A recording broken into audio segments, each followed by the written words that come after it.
সকলকে অনেক অনেক ভালোবাসা, অভিনন্দন, শুভেচ্ছা আমার গৌরীদির পাঠশালায়, গৌরীদির সান্ধ্য পাঠশালায় সবাইকে সুস্বাগতম। আমার ছোট্ট সোনা বন্ধুরা, নিশ্চয়ই সকলে ভালো আছো। গরমের ছুটি খুব আনন্দে কাটছে। সুস্থ থেকো, ভালো থেকো, বাবা মার কথা শুনে চলো। আর সবার গার্জিয়ানদের, প্যারেন্টসের আমার তরফ থেকে সশ্রদ্ধ প্রণাম। আপনারা আমার পড়ানো যদি ভালো লেগে থাকে তাহলে অবশ্যই আমার চ্যানেলটিকে সাবস্ক্রাইব করবেন, বেল বাটনটি টিপবেন, তাতে নোটিফিকেশনগুলো আসবে। আমার চ্যানেলটির প্রচুর লাইক এবং শেয়ার করে দেবেন, এটাই আপনাদের থেকে আমার চাওয়া, আমার গুরুদক্ষিণা। ঠিক আছে বন্ধুরা, তাহলে আজকে আমরা বলেছিলাম নয়ন ছাতি গল্পটির, ক্লাস 5-এর সাহিত্য সঞ্চয়ন বইয়ের নয়ন ছাতি গল্পটির অনুশীলনীর যে প্রশ্নোত্তর আছে সেটা এমসিকিউ এসএকিউ দু ধরনেরই, এবং তারপর হচ্ছে ব্যাকরণগত যে প্রশ্নোত্তরগুলো থেকে থাকে সেগুলো আজকে আমরা সবাই সলভ করব। কেমন? তাহলে চলো আমরা শুরু করি আজকে নয়ন ছাতি। দেখো, প্রথমটা এই যে নয়ন ছাতি থেকে শব্দার্থ টিকা যেগুলো রয়েছে এগুলো পড়ে নেবে, তোমরা পড়ে নিয়ে তৈরি রাখবে। এখান থেকে তোমাদের অর্থলেখও দিতে পারে, ঠিক আছে? আচ্ছা, এইবার হচ্ছে অনুশীলনী। সঠিক উত্তরটি বেছে নিয়ে ফাঁকা ঘরে টিক চিহ্ন দাও। 1-এর 1 ঠ্যাঙাড়েরা ছিল লোভী, নির্দয়, লোভী ও নির্দয়। কারেক্ট আনসার কিন্তু এটা, গয়েরটা লোভী ও নির্দয়। দ্বিতীয় 1-এর 2 নয়ন লেখকের ঠাকুরমার কাছ থেকে চেয়েছিল 5 টাকা, 10 টাকা, 15 টাকা। কারেক্ট আনসার 5 টাকা। 1-এর 3 নয়নের পিসির বাড়ি হেমন্তপুর, নিশ্চিন্দিপুর, বসন্তপুর। কারেক্ট আনসার হচ্ছে বসন্তপুর। 1-এর 4 অনতি দূরে গাছের আড়ালে দাঁড়িয়ে ভিখিরি, নয়ন, ঠ্যাঙাড়ে। কারেক্ট আনসার নয়ন। 1-এর 5 পিসির বাড়িতে নয়ন ও লেখককে খেতে দেওয়া হয়েছিল ফলার, ভাত তরকারি, রুটি ও ডাল। খেতে দেওয়া হয়েছিল ফলার। তার মানে বন্ধুরা, একটা জিনিস কিন্তু তোমরা খুব ভালো করে খেয়াল করবে, কোনো কোয়েশ্চেন যখন দেবে, কোনো প্রশ্ন তৈরি হয়, প্রথমে তো এমসিকিউ কোয়েশ্চেন হয়, ছোট প্রশ্ন হয় একদম 1 নম্বরের। সেই 1 নম্বরের প্রশ্নগুলোও যদি সঠিক হয় তাহলে কিন্তু কেউ কিচ্ছু কাটতে পারবে না। সঠিক মানে শুধুমাত্র উত্তরটা সঠিক হলে তো হবে না, বানানটাও নির্ভুল হতে হবে। তাই জন্য আমাদের কি করতে হবে, পড়ার হ্যাবিটটা একটু বাড়াতে হবে। কিভাবে পড়বো আমরা? গল্পের মতো আঙুল দিয়ে দিয়ে পড়ে যাবো। হ্যাঁ, আঙুল দিয়ে দিয়ে রিডিং করবো। যখন মনে হচ্ছে দূর ভালো লাগছে না, অনেকক্ষণ পড়েছি, ঠিক আছে উঠে যাও, আবার খানিকক্ষণ পর যখন এসে পড়বে তখন গল্পের মতো ভালোবেসে বারবার রিডিং করতে হবে। তাহলে এই যে 5টা তোমাদের এমসিকিউ এখানে আছে, সেইটাই যে দেবে এমন তো কথা নেই, সেইটা দেবে না এমনটা ধরে এগোনোই ভালো। হ্যাঁ, তা আমাদের বইয়ের ভেতরের প্রত্যেকটা লাইন, আগের দিন যেমন বলেছি, প্রত্যেকটা লাইন ভালো করে জানতে হবে। কোন ঘটনার পরে গল্পে কোন ঘটনাটা আসছে সেটা ভালো করে জানলে তাহলে যেভাবেই প্রশ্ন আসুক এবং যেখান থেকেই প্রশ্ন আসুক, সেটা এমসিকিউ হোক, এসএকিউ হোক, অর্থ হোক, বাক্য রচনা হোক, আমরা কিন্তু উত্তর দিতে পারবো। কেমন? আর এইটা ঠিক কথা যে ধরো বাংলা বা যে কোনো ল্যাঙ্গুয়েজের ক্ষেত্রে যখন একটু বড় প্রশ্ন হয়, যেমন ধরো 3 নম্বর, 4 নম্বর, আর একটু বড়দের 5 নম্বর বা হার্ডলি 6 নম্বর, তখন কিন্তু তোমাদের লিটারেচারে, সাহিত্যের ক্ষেত্রে সম্পূর্ণ নাম্বার দেওয়া যায় না।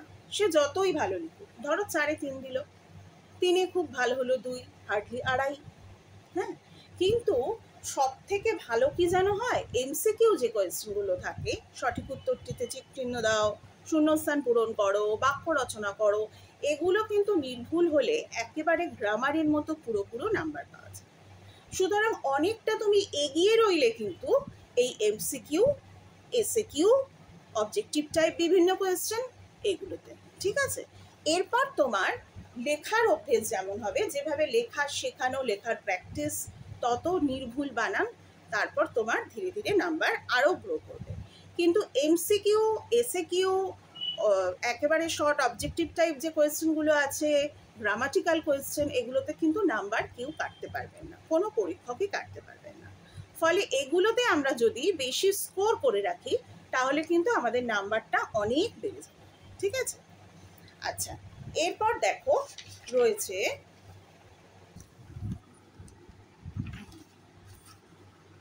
দুয়েরটা ঘটনা ক্রমানুসারে লাইনগুলি পরপর সাজাও। দেখো আমি যে কথাটা বলছিলাম সেটা মিলে গেল। সেটা হচ্ছে আমি যদি গল্পটা বারবার না পড়ি তাহলে কোন ঘটনার পর কোন ঘটনাটা এসছে সেটা কিন্তু বুঝতে পারবো না। এখানে পর পর 1 2 3 4 5 5টা লাইন শুধুমাত্র তুলে দেওয়া হয়েছে। এই 5টা লাইনের মধ্যে কোনটা প্রথমে এসেছে আমরা বলতে পারবো ঠিক তখনই যখন আমরা ভালো করে গল্পটা পড়ব, নয়তো কিন্তু আমাদের গুলিয়ে যাবে, তাই না? দেখো প্রথম আছে আমাদের ঘুম যখন ভাঙলো তখন 4টে বেজে গেছে। তারপর খ আমি শুনেছিলাম বসন্তপুরে ভালো ছিপ পাওয়া যায়। গ আমরা আবার পথ চলতে লাগলাম। ঘ তার ছোট ছেলে ছিপ কেটে আনতে লাগলো। দুপুরবেলা দুজনে বসন্তপুরে এসে ওর পিসির বাড়িতে পৌঁছালাম। এই 5টার মধ্যে আমি এখন উত্তরটা বলে দিচ্ছি, কিন্তু এই ধরনের আবার প্রশ্ন আসতে পারে। হ্যাঁ, প্রথম 5 নম্বর ওখানে ঠিক সঠিক উত্তরটা, দ্বিতীয় 5 নম্বর ঘটনা ক্রমানুসারে সাজাও, এটা কিন্তু এই লাইনগুলো ধরো দেবে না, তাহলে তো একদম বই থেকে তুলে দেওয়া হয়, তাই না? বইয়ের অনুশীলনী এই ধরনের প্রশ্ন আসবে, বুঝতে পেরেছ? এখানে প্রথম কোনটা হবে আমি বলে দিচ্ছি। প্রথমে হবে এই যে আমি শুনেছিলাম বসন্তপুরে ভালো ছিপ পাওয়া যায়, এটা প্রথম। দ্বিতীয় হচ্ছে দুপুরবেলা দুজনে বসন্তপুরে এসে ওর পিসির বাড়িতে পৌঁছালাম। 3 নম্বর হচ্ছে তার ছোট ছেলে ছিপ কেটে আনতে লাগলো। 4 নম্বর হচ্ছে আমাদের ঘুম যখন ভাঙলো তখন 4টে বেজে গেছে। 5 নম্বর হলো তার ছোট ছেলে ছিপ কেটে আনতে লাগলো। না, আমি যেটা বললাম আর একবার আমি বলে দিচ্ছি। প্রথম হচ্ছে যে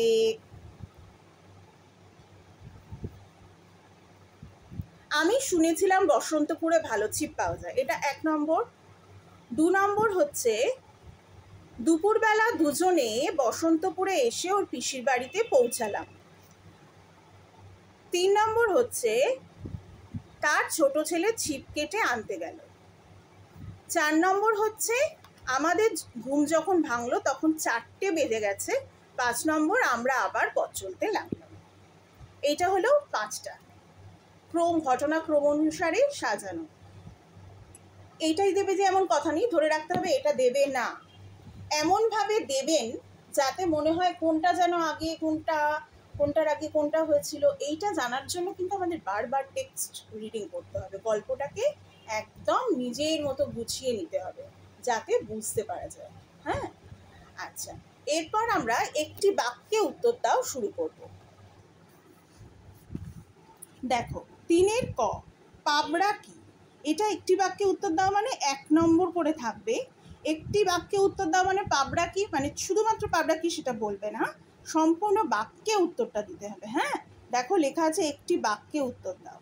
পাবড়া কি, চলো কিভাবে লিখতে হয় বলে দিই।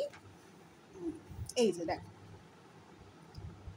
কাঁচা বাঁশের ভারী ছোট ছোট খেটোকে বলা হতো পাবড়া। এইভাবে বলতে হবে, বা বলতে হবে পাবড়া হলো কাঁচা বাঁশের ভারী ছোট ছোট খেটো। ঠিক আছে, এরকমভাবে সম্পূর্ণ বাক্যে উত্তর দিলে তবেই কিন্তু ফুল মার্কস পাবে, নয়তো মার্কস হাফ হয়ে যাবে। ঠিক আছে, এইবার 2 নম্বর হচ্ছে খ, 3 খ ঠ্যাঙাড়ে কারা। ঠ্যাঙাড়ে হচ্ছে, আমি তোমাদের যেটা আগেই বলেছিলাম, ঠ্যাঙাড়েটা কি বুঝিয়ে দিয়েছিলাম। ঠ্যাঙাড়েরা হলো দস্যু। ঠ্যাঙাড়ে হলো দস্যু যাদের নাকি 50-60, আচ্ছা তোমাদের 1 নম্বর দিয়েছে ঠ্যাঙাড়েরা হলো পথদস্যু, বা ঠ্যাঙাড়েরা হলো দস্যু, বা কমা দিয়ে লিখবে যারা পশ্চিম বাংলায় 50 থেকে 60 বছর আগে উপদ্রব করত। এইটুকু লিখলেই হয়ে যাবে, কারণ 1 নম্বর আছে। কিন্তু ঠ্যাঙাড়ে কি বা ঠ্যাঙাড়ে কাকে বলে এটা যদি 2 নম্বর দেয়, অন্তত 2-3টে বাক্য লিখতে হবে। হ্যাঁ, যেমন ধরো লিখতে পারবে যে এই যে ঠাকুমাদের মুখে শুনেছে এই সমস্ত নয়, লিখবে যে ঠ্যাঙাড়েরা ছিল যেমন লোভী তেমন নির্দয়, তারা পাবড়া দিয়ে কাঁচা বাঁশের ছোট ছোট খেটো আর বড় বড় লাঠি দিয়ে পথিকের পা লক্ষ্য করে পিছন থেকে ছুঁড়ে মারত, আর যখন পথিক পায়ে চোট খেয়ে পথের ওপর উপুর হয়ে পড়ে যেত তখন দুমদাম লাঠি মেরে তার শেষ করত এবং তাদের প্রাণ নিয়েই ক্ষান্ত। এখানে কী করতো, সমস্ত লুটপাট করে তার কাছে যত সম্পত্তি গয়নাগাটি টাকা পয়সা আছে সব লুটপাট করে নিত। এইটা যদি 2 বা 3 নম্বরের প্রশ্ন আসে ঠ্যাঙাড়ে কি, তখন কিন্তু এতটা লিখতে হবে। কিন্তু শুধু যদি 1 নম্বরের প্রশ্ন আসে ঠ্যাঙাড়ে কাকে বলে, তাহলে কিন্তু শুধুমাত্র লিখব ঠ্যাঙাড়েরা হলো পথদস্যু বা ঠ্যাঙাড়েরা হলো এক প্রকার দস্যু যাদের 50 থেকে 60 বছর আগে পশ্চিমবাংলায় গ্রামে গঞ্জে দেখা যেত। ব্যাস, তাহলেই পুরোপুরি 1 নম্বর দেওয়া যাবে। 1 নম্বর রইল, কত সব থেকে সচেতন হতে হবে, যত বড় হচ্ছে দেখতে হবে যে কত নম্বরের প্রশ্ন আছে। হ্যাঁ, ধরো একটা ঠ্যাঙাড়ে কি 1 নম্বর আছে, তুমি লিখেই যাচ্ছ 4-5 লাইন ধরে, সেটা তো হবে না। সেটা দেখতে হবে 1 নম্বরের প্রশ্নে কতটা উত্তর লিখব আর 2-3 নম্বর থাকলে কতটা উত্তর লেখা যাবে। হলো। আবার পরের প্রশ্ন, গ, সে প্রণাম করে চলে গেল, কে কাকে প্রণাম করলো? দেখো উদ্ধৃতাংশ তুলে প্রশ্ন হয়েছে। আমি বলেছিলাম যে একটু বড় হলে আমরা শিখব উদ্ধৃতাংশ তুলে প্রশ্ন হলে লিখতে হবে কি, তখন লিখতে হবে শরৎচন্দ্র চট্টোপাধ্যায়ের লেখা নয়ন ছাতি গল্পটির অংশ এটি, বা আলোচ্য অংশটি শরৎচন্দ্র চট্টোপাধ্যায়ের লেখা নয়ন ছাতির অংশ। কিন্তু এখানে যেহেতু তোমরা অনেকটা ছোট, হ্যাঁ, আর এতে 1 নম্বর আছে, একটি বাক্যে উত্তর লেখো, তাই এত কিছু লেখার দরকার নেই। শুধু কে কাকে প্রণাম করলো, কে প্রণাম করেছিল? নয়ন ছাতি প্রণাম করেছিল লেখকের ঠাকুমাকে। ঠিক আছে, হয়ে গেল। পরের প্রশ্ন ঘ, নয়ন বসন্তপুর গিয়েছিল কেন? নয়ন বসন্তপুর গিয়েছিল পিসিমার বাড়ি থেকে গরু কেনার জন্য। হয়ে গেল। কে ছিপ কেটে আনতে গিয়েছিল? ছিপ কেটে আনতে গিয়েছিল বসন্তপুরে নয়নের যে পিসি ছিল তার পিসির ছোট ছেলে, মানে নয়নের পিস্তুত ভাই। ঠিক আছে, এরকম ভাবে বলতে পারো নয়নের ছোট পিস্তুত ভাই ছিপ কেটে আনতে গিয়েছিল। হয়ে গেল এক কথায়। এরপর আর নড়েনি, কে নড়েনি? চলো দেখি কে নড়েনি।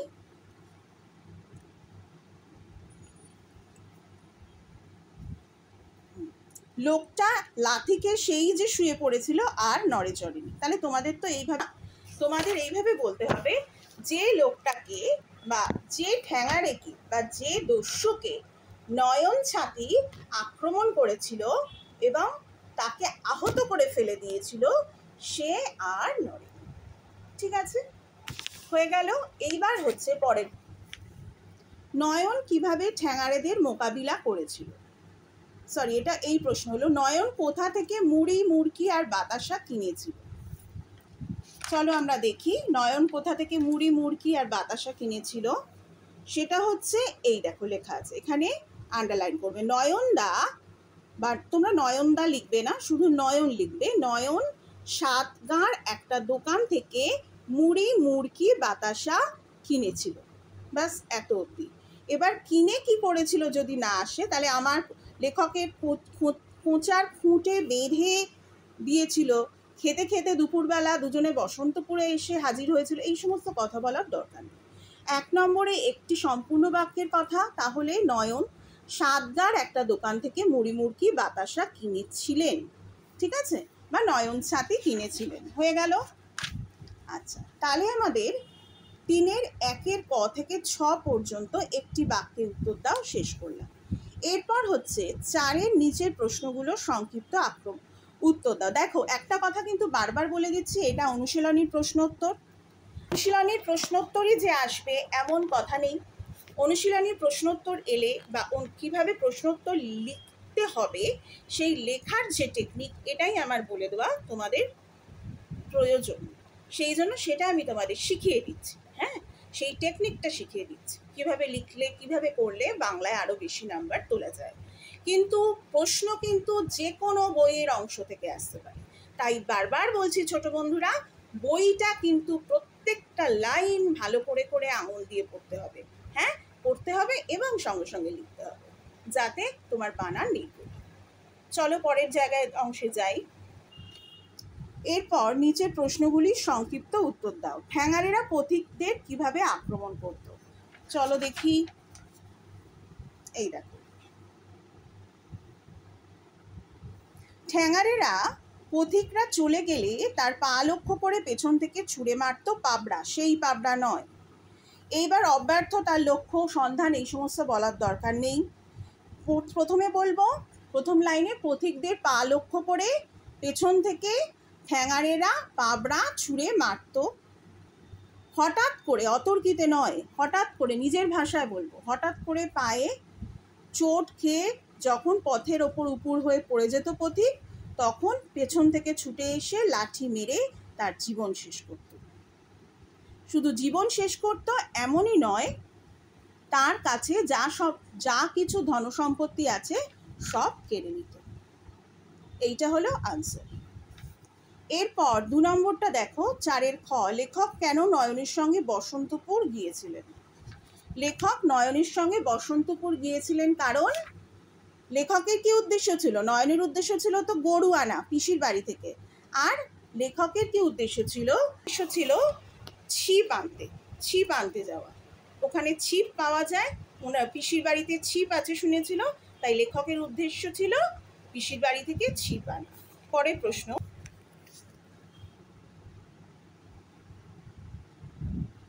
নয়ন তার পিসির বাড়িতে কি ধরনের সেবা যত্ন পেয়েছিল? চলো আমরা আবার দেখি।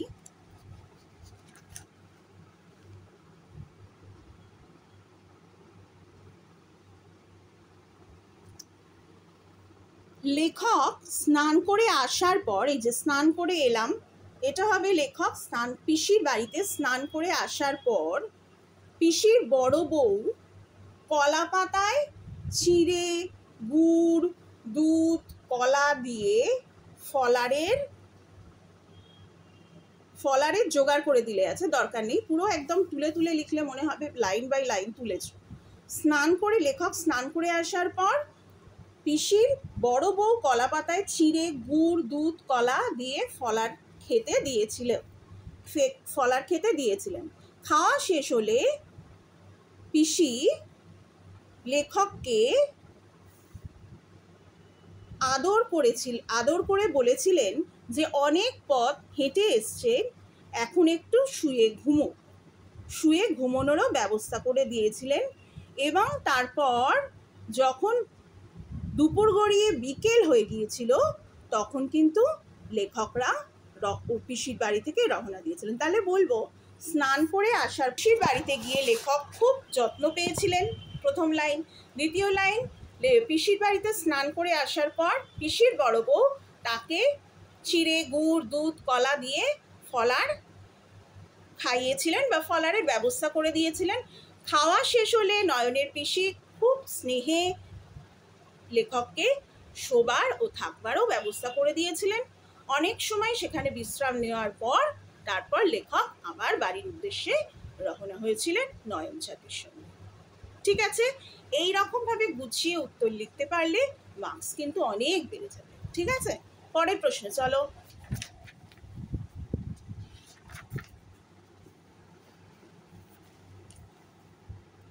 জ্ঞান হলে আপনি ঘরে যাবে, কে কিভাবে জ্ঞান হারিয়েছিল? এটা আমরা জানি।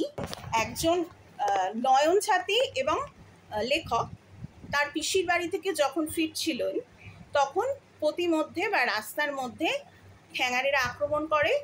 নয়ন কিন্তু ঠ্যাঙাড়েদের তার প্রবল পরাক্রম শক্তির দ্বারা পিটিয়েছিল এবং একজন ঠ্যাঙাড়ে নয়ন ছাতির আক্রমণে খুবই আহত হয়েছিল। আহত হয়ে সে মাটিতে পড়ে গিয়েছিল। মাটিতে এমনভাবে কিভাবে মাটিতে পড়ে গিয়েছিল, কে মাটিতে পড়ে গিয়েছিল? একজন ঠ্যাঙাড়ে বা জলদস্যু। হয়ে গেল। পরের কোশ্চেন, আর একটা কথা বলে দিই, কে কিভাবে জ্ঞান হারিয়েছিল আমি একটু বোর্ডে দেখিয়ে দিই, এইভাবে লিখতে হবে, তোমরা লক্ষ্য করো।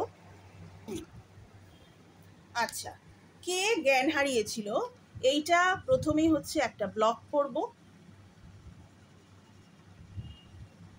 কে প্রাণ হারিয়েছিল, কে কিভাবে, দুটো কিন্তু আলাদা কোয়েশ্চেন এবং দুটোর নাম্বার আলাদা, একসাথে লিখবে না।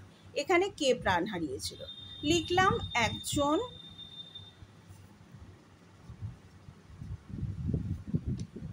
ঠ্যাঙাড়ে, ঠ্যাঙাড়ে বানান যেন ভুল না হয়, ঠ্যাঙাড়ে,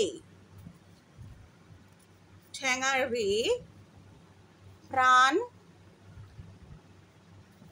হারিয়েছিল।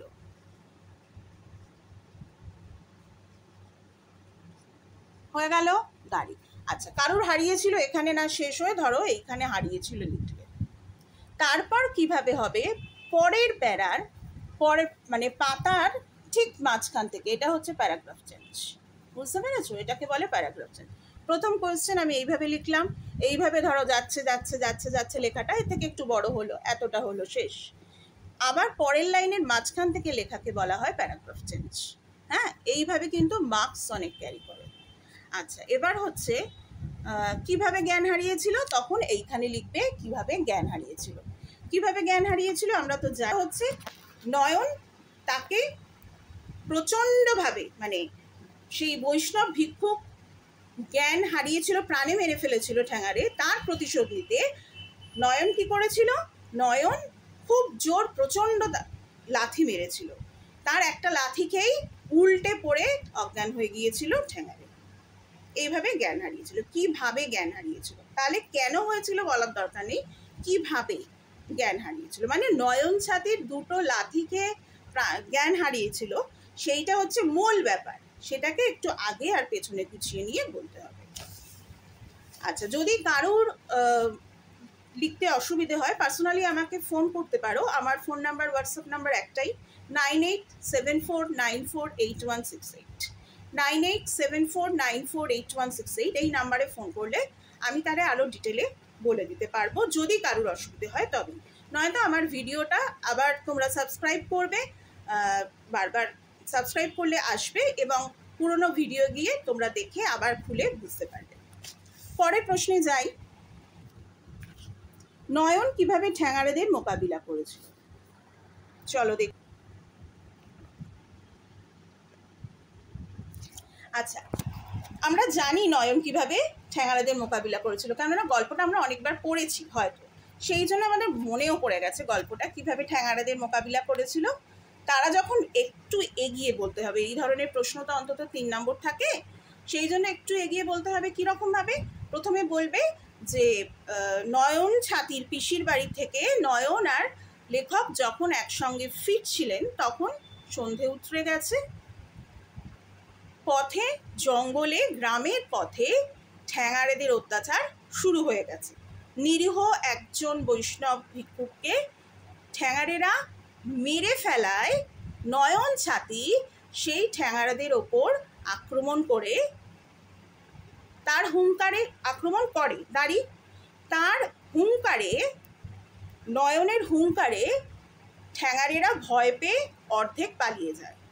যাকে হাতের কাছে পায় নয়ন ছাতি, তাকে তার একটা লাথিতেই সজোরে মাটিতে ফেলে দেয়, ফের পড়ে সে অজ্ঞান হয়ে যায়। কিন্তু নয়নের যেহেতু মনে দয়া ছিল, তাই সে তো আর ঠ্যাঙাড়ে ছিল না, তাই জন্য সে কিন্তু অজ্ঞান হয়ে গেছে দেখে তাকে ছেড়ে দেয়, পরে সে উঠে বাড়ি চলে যাবে। হ্যাঁ, এবং নয়ন এটা কিন্তু দৃঢ় প্রতিজ্ঞ হয় এবং লেখককেও জানায় যে এই রকম কাজ এরা আর করবে না, কারণ নয়ন তাদের উচিত শিক্ষা দিয়েছে।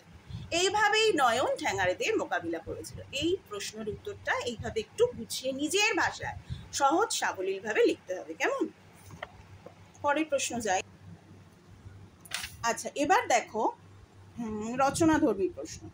আমি আগের দিন যেটা বলেছিলাম, তোমাদের প্রশ্ন এই মুহূর্তে হয়তো নাও দিতে পারে, কারণ তোমরা ক্লাস 5 তো, তোমাদের 3-4 নম্বর, 4 নম্বর হার্ডলি, 3-4 নম্বরের বেশি দেবে না, কারণ অনুচ্ছেদ রচনায় তোমাদের অন্তত 7 নম্বর থেকে 8 নম্বর থাকবে অনুচ্ছেদ রচনা। ফলে প্রশ্নে এত বড় হবে বলে মনে হয় না, তাও একটু শিখে রাখা ভালো। কিন্তু এই ধরনের প্রশ্ন নয়ন ছাতি গল্প অবলম্বনে ঠ্যাঙেরাদের অত্যাচারের কাহিনীটি লেখো, এইভাবে গোটা কাহিনীটা লেখো, এই ধরনের প্রশ্ন কিন্তু আসবে না। প্রথম কথা, তোমরা গল্পটা ভালোভাবে পড়ে নেবে। যে কোনো জায়গা থেকে প্রশ্ন আসতে পারে, বিভিন্নভাবে ঘুরিয়ে উদ্ধৃতাংশ তুলে প্রশ্ন আসার সম্ভাবনাটাই কিন্তু বেশি। ঠিক আছে? আচ্ছা, সেই গল্পটা বলি, বক্তাকে অনুসরণ করে গল্পটি নিজের ভাষায় লেখো, এই প্রশ্নও আসবে না। পরেরটা হচ্ছে বেঁচে থাকতে এ কাজ এরা আর কখনো করবে না। এ কাজ বলতে কোন কাজ? এ কাজ বলতে দস্যুগিরি করা, মানে ডাকাতি করা, ঠ্যাঙাড়েদের ডাকাতি করার কাজের কথা বলা হয়েছে। এ কাজ সেই কাজ না করার কারণ বিশ্লেষণ করো, সেটা আমি আগেই বললাম। কাজটা না করার যে কারণ, নয়ন ছাতি তাদের যে উচিত শিক্ষা দিয়েছিল বনের পথে আসতে, ফেরার সময় পিসির বাড়ি থেকে, সেটাই একটু বলতে হবে, হ্যাঁ, নিজের ভাষায় বুঝিয়ে। তারপর নয়ন ছাতি গল্পটি পড়ে তোমার কেমন লাগলো এইটা এক্ষুনি প্রশ্ন দেবে না। চলো এবার আমরা সরাসরি ব্যাকরণগত প্রশ্নে চলে যাই। এবার হচ্ছে নিচের শব্দগুলির অর্থ লেখো। অব্যর্থ, দেখো তোমাদের কিছু অর্থ এখানে লেখা আছে। এখানে যেমন দেখো কিছু আছে, যেমন এই যে দুর্বৃত্ত, অব্যর্থ। অব্যর্থ মানে নিশ্চিত, সঠিক। অব্যর্থ মানে হচ্ছে নিশ্চিত লক্ষ্য বা সঠিক, দুটোর মধ্যে একটা লিখলেই হবে, দুটোই একদম সঠিক। ঠিক আছে? অব্যর্থ লক্ষ্য। দুর্বৃত্ত, দুর্বৃত্ত মানে খারাপ লোক বা দুষ্টু লোক লিখলেও হবে। পাবড়া, পাবড়া মানে আমরা যেটা পড়লাম যে ছোট ছোট কাঠের খেটো। বিদীর্ণ, বিদীর্ণ মানে বিদিক ফাটিয়ে যে চিৎকার, সেটাকে বলা হয় বিদীর্ণ। অস্ফুট, অস্ফুট মানে হালকা স্বর। অস্ফুট স্বর বলি আমরা। অস্ফুট মানে যেটা পরিষ্কার স্বর নয়, সেটা হচ্ছে অস্ফুট, হালকা স্বর। প্রচণ্ড, প্রচণ্ড মানে ভীষণ, ভীষণ বলতে পারো, প্রচণ্ড। স্তব্ধ, স্তব্ধ মানে একদম থেমে যাওয়া, হঠাৎ থেমে যাওয়া। স্তব্ধ হওয়া মানে হঠাৎ থেমে যাওয়া। এরপর সাথে আছে নিচের শব্দগুলো দিয়ে বাক্য রচনা করো, এগুলো নিজেরা লিখতে পারবে। ধর্মকথা, ম্লান, বানানগুলো এই অর্থ জানলে নিশ্চয়ই লিখতে পারবে। আর অনেকের ধারণা হয়তো আছে, অনেক শুধু স্টুডেন্টদেরই নয়, অনেক প্যারেন্টসেরও এরকম ধারণা থাকে যে খুব শক্ত শক্ত কঠিন এবং খুব ভাষা দিয়ে লিখলে হয়তো ভীষণ ভালো নাম্বার পাওয়া যায়। ব্যাপারটা তা কিন্তু নয়। ব্যাপারটা হচ্ছে তোমাদের যেখানটা খুব সড়গড়, তোমাদের যেখানটা যে বাক্য এবং যে শব্দগুলোয় লিখতে তোমরা স্বচ্ছন্দ সাবলীল, সেই ভাষাতেই কিন্তু সবসময় লিখলে বেশি নাম্বার পাওয়া যায়। যেটা জানতে চাওয়া হচ্ছে সেটা ব্রিফ মানে সংক্ষিপ্ত এবং টু দ্য পয়েন্ট আনসার যখন দিতে পারবে, সেটাই হচ্ছে আসল নাম্বার তোলার চাবিকাঠি। এবং তার সাথে সুন্দর হাতের লেখা, সুন্দর হস্তাক্ষর এবং নির্ভুল বানান। সেই জন্য কিন্তু পড়ার থেকে লেখা বেশি দরকার। যা পড়বো তাই লিখবো, এটাই কিন্তু পড়াশোনা শেখার মূল অস্ত্র। এবং সবসময় যে বাড়ির টিচার, দিদিমণি বা মা বাবাকে দেখাতে হবে এমন নয়। আমরা ক্লাস 5-এ উঠেছি, একটু বড় হয়েছি, আমরা যেটা লিখলাম সেটা আবার বই খুলে নিজেরা মেলাবো, তাহলে নিজেরা কোথায় ভুল করলাম সেইটা কিন্তু আমরা জানতে পারবো। তারপর তো প্যারেন্টসরা আছেন, দিদিমণিরা আছেন, টিচাররা আছেন, সবাই আছে। ঠিক আছে? আচ্ছা, এরপর আমরা চলে যাই ধর্মকথা। যে আমার ঠাকুমা রোজ আমাকে ধর্মকথা শোনাবে। ছোট বাক্য হয়ে গেল, ধর্মকথার তলায় দাগ। আমরা যেন বাক্য রচনায় শব্দের তলায় দাগ দিতে না ভুলি বন্ধুরা। ম্লান মানে হালকা। আজকে চাঁদের ম্লান আলোয় আমি গান গাইলাম, কি সুন্দর হয়ে গেল, ম্লানের তলায় দাগ। আমি যেটা বলছি আবার সেটাই লিখো না, নিজেরা বাক্য তৈরি করবে, ততই ভালো হবে। নিজের সৃষ্টিতে দেখবে কত আনন্দ। নির্দয় মানে যার দয়া মায়া নেই, দয়া মায়াহীন। ডাকাতেরা সবসময় নির্দয় ছিল, বললাম। আচ্ছা, উপদ্রব, উপদ্রব অত্যাচার।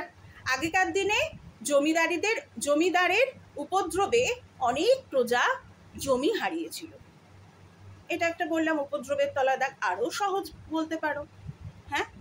আচ্ছা, আমি পড়তে বসলেই আমার ভাই বা আমার বোনের উপদ্রব শুরু হয়। ঠিক আছে? উপদ্রবের তলায় দাগ, মজার সেন্টেন্স, এটাও লিখতে পারো।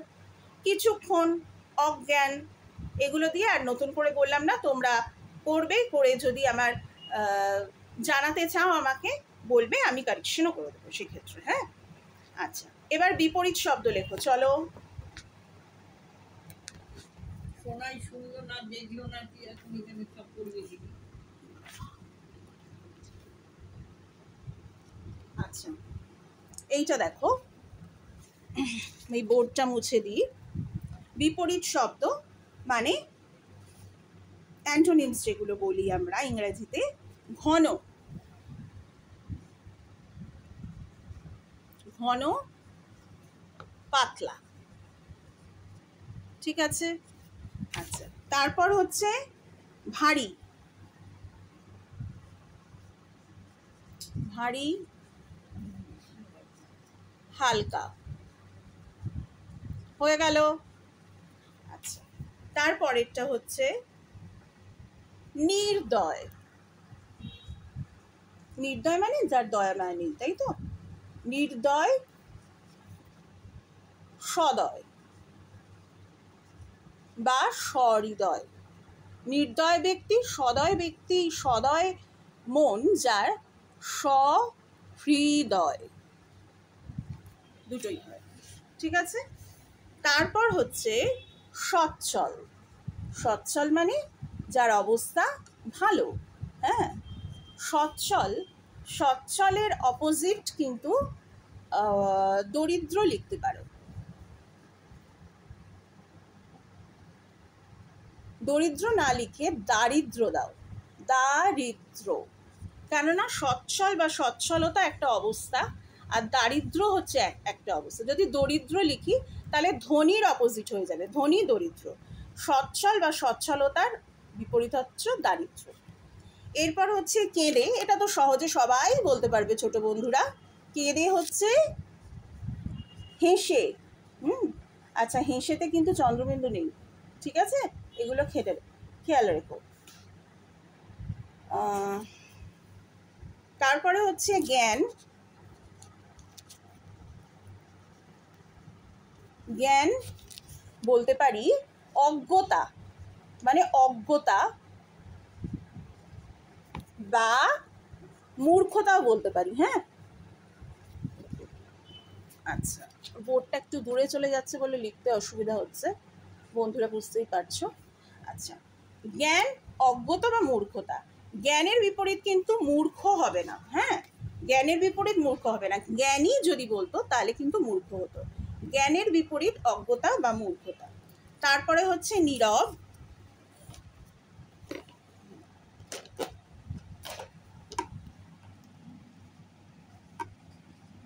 নীরবটা আমরা সবাই পারবো, সরব।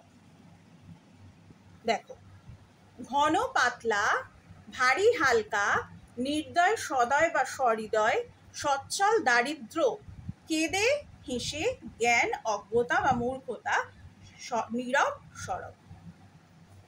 এটা হয়ে গেল আমাদের বিপরীত শব্দ আলোচনা। এরপর বর্ণ বিশ্লেষণ আছে। আমি আগের দিন বলেছি বর্ণ বিশ্লেষণ কিন্তু যখন আমরা পড়ব ব্যাকরণে শিখব, বর্ণ বিশ্লেষণে অন্তত 2টো ক্লাস লাগবে।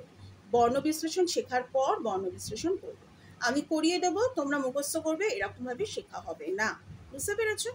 এরপর প্রতিশব্দ, হাত দিয়ে প্রতিশব্দ। দেখো, হাত যেমন বলি হস্ত, এইটা হচ্ছে প্রতিশব্দ, মানে একই শব্দ একই অর্থ কিন্তু সমার্থক শব্দ। প্রতিশব্দ আর সমার্থক শব্দ একই কিন্তু, বুঝতে পেরেছ, যেটাকে আমরা অনেক সময় সিনোনিমস বলি আর কি ইংরেজিতে। প্রতিশব্দ হাত, হস্ত, মাথা, মস্তক, এইভাবে। আচ্ছা, মোটামুটি বন্ধুরা আজকে আমি তাহলে তোমাদের নয়ন ছাতির কোয়েশ্চেন আনসার, এমসিকিউ, ঘটনাক্রমে সাজানো, এসএ কিউ, এগুলো ব্যাকরণগত অর্থ, বাক্য রচনা, বিপরীত শব্দ, এগুলো আলোচনা করে দিলাম ক্লাস 5। আশা করি কোনো অসুবিধা হবে না।